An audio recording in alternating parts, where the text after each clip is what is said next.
또 한 가지는 한국인 의식 가치관 조사라는 걸 했다고 해요. 12월 23일에. 2013년부터 3년마다 한다고 하는데 우리 국민 6,180명을 조사했다고 합니다. 그런데 여기 아주 특이한 게 하나 있었는데 제가 아침에 자료를 보다 보니까 희망하는 미래의 우리나라 상이 어떤 거냐 이런 걸 물어봤다고 해요. 그런데 지금까지는 경제적으로 부유한 나라 이게 언제나 1등이었다고 합니다.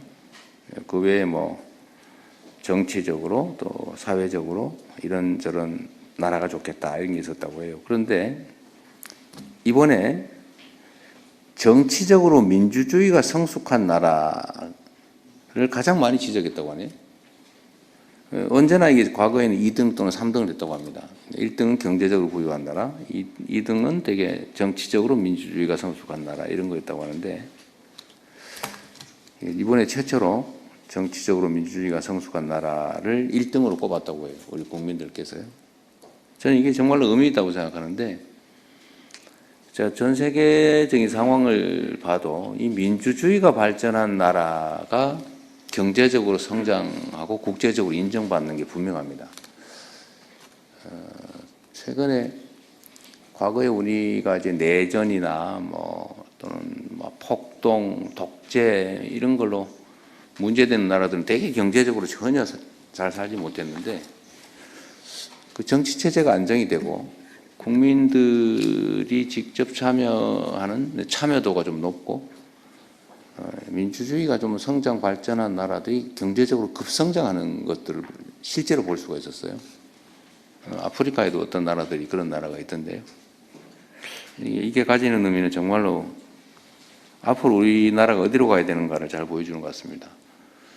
민주주의가 잘 작동하면 이제 국민들이 국가의 주인으로 존중받고 정치 체제가 국민을 위해서 작동하게 되잖아요. 그러면 결국 공정해야 되고 투명해야 되고 객관적이어야 되는데 그게 자원의 배분을 효율적으로 하게 하는 것 같습니다. 그러니까 기업들도 과거처럼 이렇게 권위주의적인 지위 복종하고 이런 상명하복 문화인 기업들은 이제 더 성장하지 못한다고 해요. 기업들도 보면 수평적이고 이제 생태 중심이고 또 직원들의 이렇게 자유로운 토론도 보장되고 뭐 그런 회사들이 훨씬 더 흥하지 않습니까? 아마 우리 밖에서 오신 국무위원 분들은 그 점을 더 절실하게 하실 것 같은데 자원의 효율적 배분, 투명하고 공정한 절차 이런 게 사회 체제든 기업이든 다 흥하게 하는 것 같습니다. 그래서 우리가 국정을 하는 데 있어서도 민주주의의 가치를 좀 더 깊이 생각해야 되지 않을까 그 생각이 들었습니다. 작년 12월 3일을 기점으로 우리 사회가 이제 과거냐 미래냐가 결정났다고 보여지는데 이제는 미래를 향해서 우리가 희망을 가지고 좀 뚜벅뚜벅 나아갈 수 있는 상황이 되었다. 또 그렇게 만들어야 된다는 생각이 듭니다. 그리고 오늘 그 동남권 투자공사 얘기는 보고에 없나요? 있나요?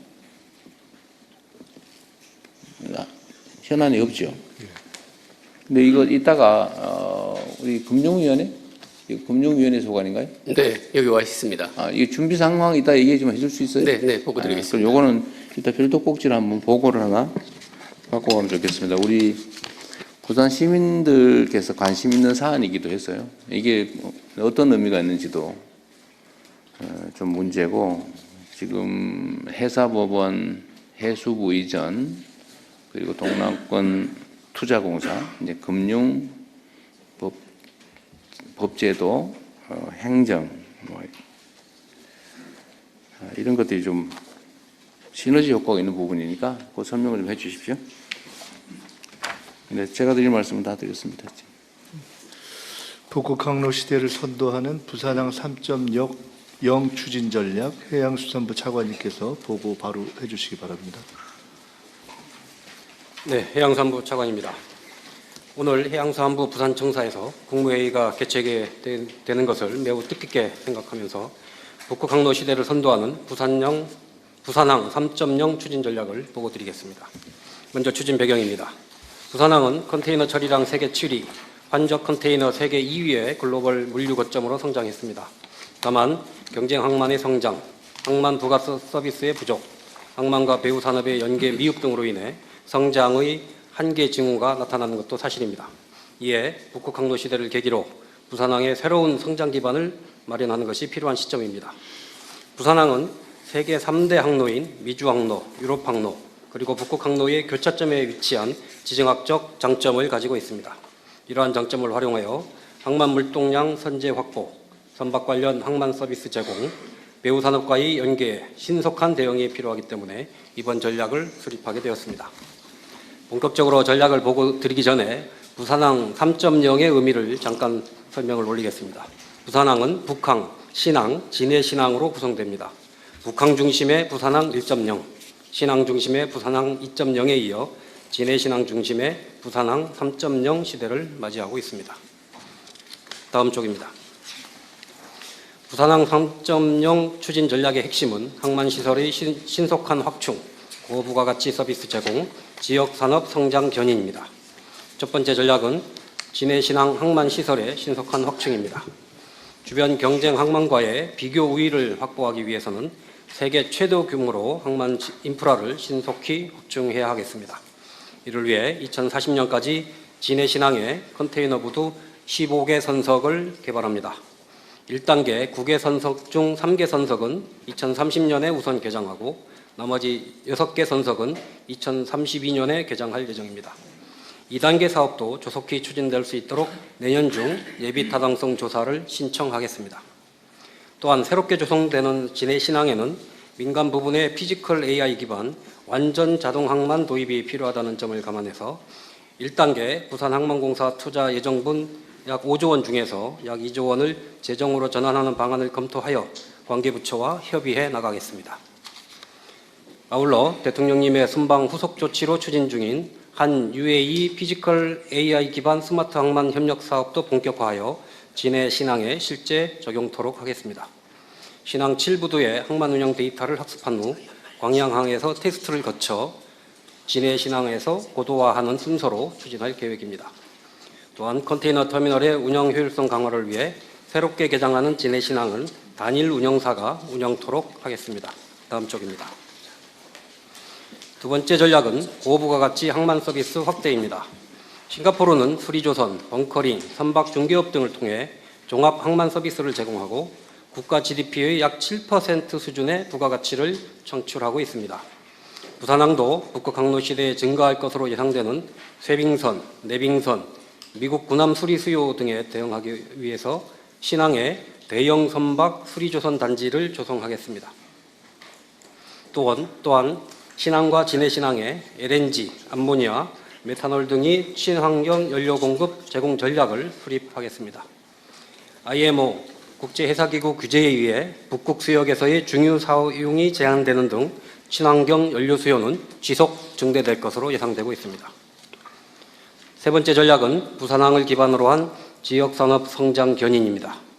가덕도 신공항 개항에 맞춰 해상항공, CN에어 연계 전략을 수립하겠습니다. 또한 물류부지 부족 문제를 해결하기 위해 내륙부지를 항만배후단지로 지정, 개발토록 하겠습니다.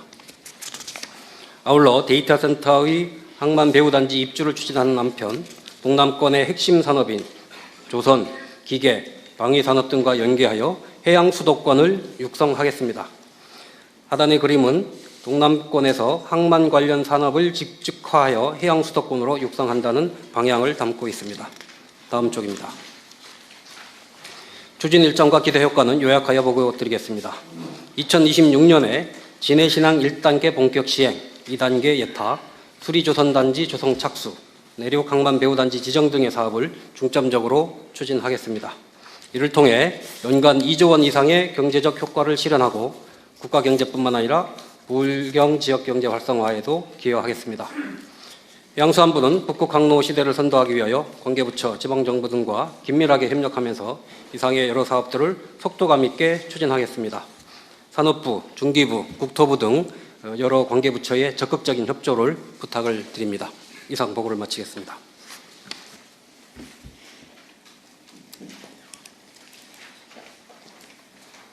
네, 의견 있으시면 말씀 주십시오.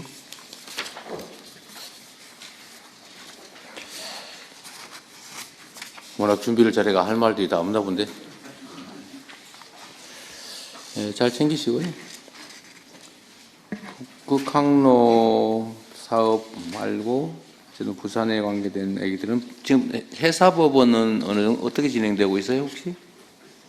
예, 지금 법사위 법안 소위에서 논의 중인 것으로 알고 있고요. 상당 부분 의견이 좁혀졌다고 알고 있습니다. 그러시죠. 네. 다른 의견들 없으시면 그러면 제가 하나 너무 네. 없는 것 같아서요. 이건 지금 하드웨어가 너무 중심이에요. 그래서 이 북극 항로를 좀 개발하려고 하면은 인력 양성이라든지 소프트웨어 쪽도 이게 투자가 좀 같이 이제 들어가줘야지만 이게 전체 종합적인 발전이 이루어질 것 같고요.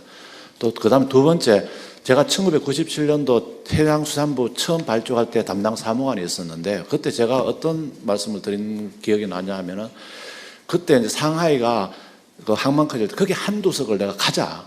그때 우리 투포트를 해서 광양, 부산항에다가 24선석 하지 말고 중국에다가 한 2선석이라도 해놓으면 진짜 이거는 좋을 거다 얘기를 했는데 그거 반대해가지고 안 했거든요. 그래서 이 북극 항로 노상에 좀 투자할 만한데도 미리 우리가 선점을 해놓으면은 이 노선이 활성화되면은 거기서 얻는 부가가치가 훨씬 커질 수 있다는 이 글로벌 차원에서 좀 시각을 같이 봐주셔가지고 이렇게 좀 계획을 좀 더 이렇게 보완할 때 해주시면은 훨씬 이 부가가치가 높은 그런 항로가 될 거라고 생각합니다.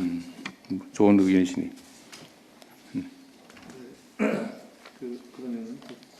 추가적인 의견이 없으시면은 이 보고는 원안대로 접수하겠습니다.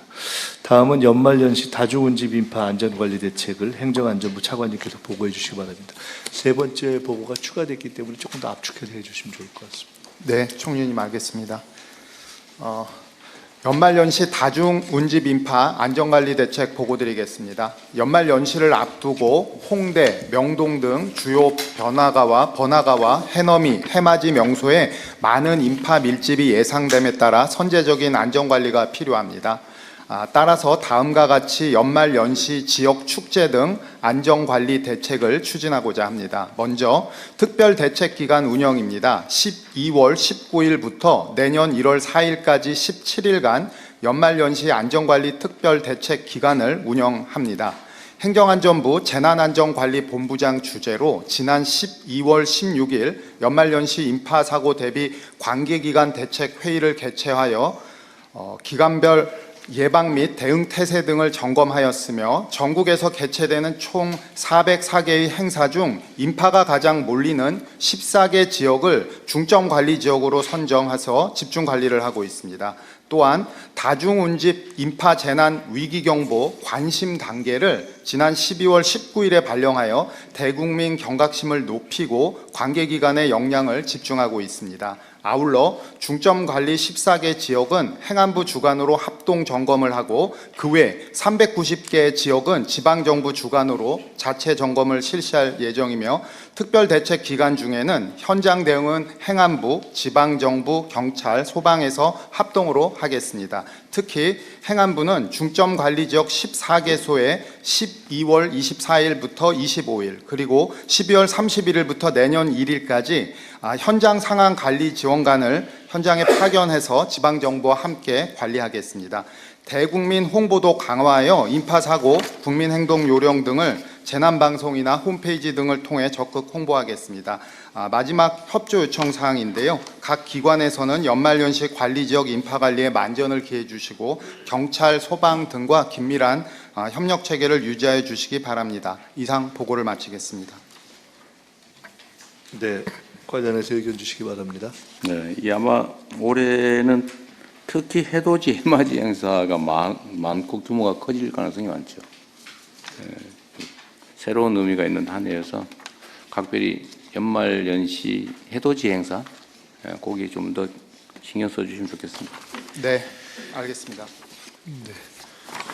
네. 네, 그러면 이 또한 원안대로 접수하겠습니다.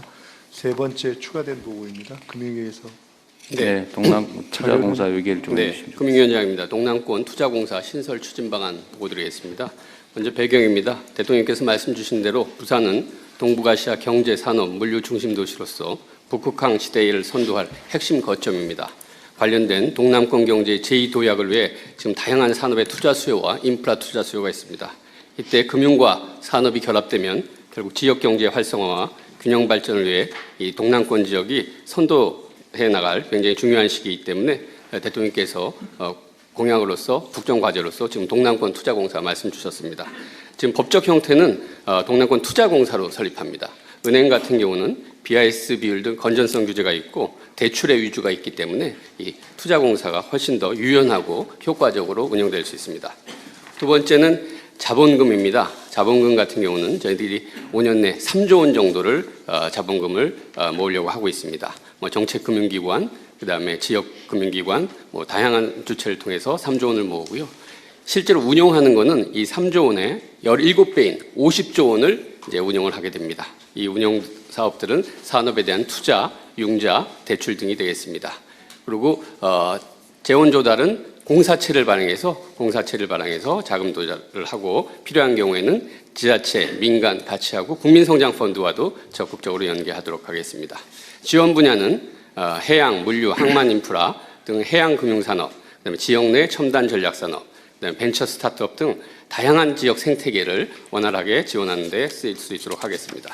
지금까지 저희들이 계속해서 이 법률안 개정을 추진해 왔고요. 지금 국회와 논의를 거쳐서 동남권 투자공사 신설 법안이 국회에 지금 발의가 완료되어 있는 상태입니다. 국회와 논의를 더 적극적으로 해서 근거법을 마련하고 출자기관 협의, 법인 설립 과정 등을 거쳐서 내년 중에 조속히 신설하도록 하겠습니다. 네, 이상 보고 마치겠습니다. 그러면 일단은 가용 자산 규모는 50조 원. 네, 5년 내 50조 원을 목표로 하고 있습니다. 알겠습니다. 아까 근데 이거 제가 단어의 의미를 정확히 몰랐었는데, 요 50조 원을 투자, 융자, 대출에 쓴다고 말씀하셨는데, 네, 융자와 대출의 차이는 뭐예요? 제가 말을 잘못했습니다. 예. 아니, 저 꼬투리 잡으려는 거 아닙니다. 혹시 다른 의미인가? 네, 아니 그러니까 이제 다양한 방식들을 은행 같은 경우 이제 대출 하나의 방식이라면 투자공사라는 거는 대출도 하고 인프라 투융자도 하고 그래서 다양한 방식으로 종합적으로 지원한다는 점을 제가 강조하려고 말씀드렸습니다. 네, 네. 거의 비슷한 거예요? 아니면 다른 거예요? 같은 거예요? 제가 보기에는 제가 그런 데 이상한 관심이 많아가지고 알겠습니다. 다른 의견 없으신가요? 예, 그러면 잘 진행해 주십시오. 이상으로 부처보고를 마치겠습니다. 이후 순서는 비공개로 진행하오니 언론인